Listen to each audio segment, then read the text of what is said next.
gudoomiyaha xisbiga ucid injineer Faysal Cali Waraabe iyo wafdi uu hogaaminayo ayaa soo gaaray magaalada Berbera ee xarunta gobolka Saaxil si ay u soo kormeeraan goobaha ay ka socoto diiwaangelintu. Gudoomiyaha ayaa waxaa socdaalkan ku wehelinaya gudoomiye ku-xigeenka koobaad ee xisbiga ucid Xildhibaan Cumar Jaamac Faarax,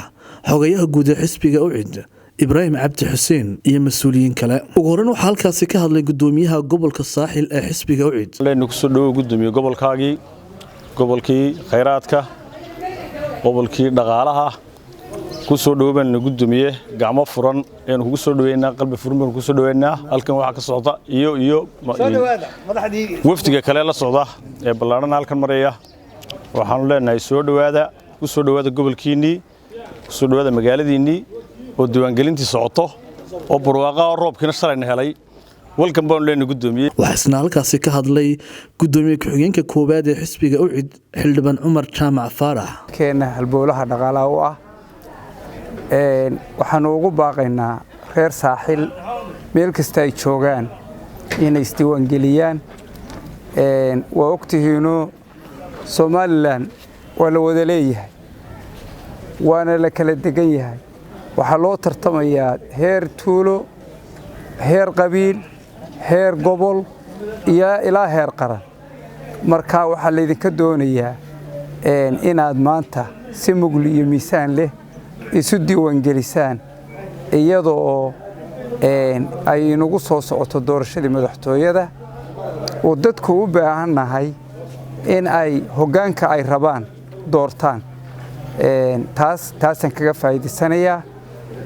waxaan rabaa maanta oo aanu halkan joogno waxa maanta ka socota gobolkii Sool qayladhaan durbaan colaadeed ilaahay waxaanu ka rajaynaynaa inuu dabka inaga baqtiyo maanta Soomaaliya iyo Somaliland midna colaad uma baahna colaad uu ognahay intay waxayna soo yeeshay inta ay dhib inoo keentay tolaaye iyo reernimana maanta meel lagu ma gaadho ama Somaliland ha noqoto ama Soomaaliya ha noqoto durbaanka colaadeed inuu damo ayaanu jecelahay nabad baanu ugu baaqaynaa waa la damqanaynaa roor Sool waxaan aad uga xumahay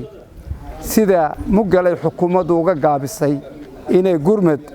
iyo arinta gacan uga geysato sida khilaafka iyo shacabka kacdoonsan ee gadoodsan loo baqtiin lahaa waxaan halkan sheegayaa madaxweynuhu kama hadal arinka cidna uma dirin waxgarad iyo waayeel iyo guurti iyo xukuumad iyo golayaal midna isuguma yeedhin kalamana tashan waxaad moodaa inay taladii kaga go'antay in ciidamo iyo rasaas lagu furo dad shacab oo aan hubaysnayn oo dhagax tuuraya waa ka xunahay dhibaatada soo gaadhaysa shacabka waxaan ugu baaqaynaa xukuumadda inay arrinkaas si mug leh ay gacanta nabadgelyada wax uga qabato oo ay dadkii xaq u lahaa ehelka u ahaa ee salaadiin ha noqoto guurti ha noqoto in arrinkaas wax laga qabto gacanta la isugu geeyo ta kale golaheennii guurtida ee nabadda hormuudka ka ahaa maanta waxaad moodaa inaanay waa maalintoodii Somaliland marka meel dab ka kaco waa la wada gurman jiray waa la kici jiray waa la qaylin jiray waa la wada tegi jiray arrintaas waa lagu mataqaanaa gaabiyey waxaan rajaynayaa anigoo ka mid ah golaha wakiilada Somaliland iyo aqalka sare baarlamaanka ee guurtadaba la hadlaya waxaan leenahay nusaaro guddi isku dhafa oo jaango'an oo ka tirsan labada goleba xukuumadduna ay iyaduna cid ku darto madax dhaqameedka iyo shacbiga Soomaaliya nabadda jecelna arrinka in la soo afjaro oo gacan laga geysto aan loo aaminsan iyadana waa rajaynaynaa nabad baan ugu baaqaynaa reer Sool waxaan ugu baaqaynaa deganaansho waxaan u sheegaynaa dhismaha iyo wadooyinka iyo hantida ka dhisan gobolka idinka iskale ha burburinina male cid kale reer male qabiil male isaaq male dawlad male reer Sool baa iskale waxa maalin aad ku burburisaana 100 sano ku dhisan mayno hantida ay naga burburinina deganaanshaano idinku baaqaynaa waanu idinla qabnaa dhibta iyo dhaawaca iyo dilka idin soo gaadhay waanu ka gubanaynaa waxaan ugu baaqaynaa xukuumadda golayaasha qaranka iyo dhammaan reer Somalilandba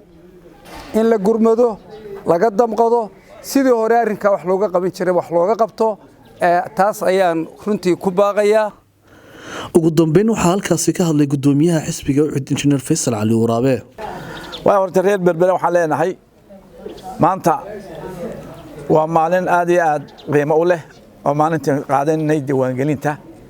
diiwaangelintaas oo aynu u soconno inaynu ku doorano madaxweynihii insha Allah taala 5 sano soo socda wadanka inuu maamul lahaa magaalada Berbera anu waan macaamadan ka galay macaamada Turkiga halka masaajid Turkiga macaamada heed madrasad baheed awoogi baa ku aasan anu reer Berbera ahay 2001 halka ma idinku imi waxaan ahaa ururkii horeeyay yimaada markii ururada la fasaxay waxaan yiri insha Allah taala Berbera Hong Kong bay noqon doontaa maanta maanta waad aragtaa Hong Kong ba ku socota waxaan reer Soomaaliland nabad ku qaata insha Allah taala diiwaangelinta nabadna ku codeyn doontaa insha Allah taala wayno madaxweynaha iyo doorashadiisa insha Allah taala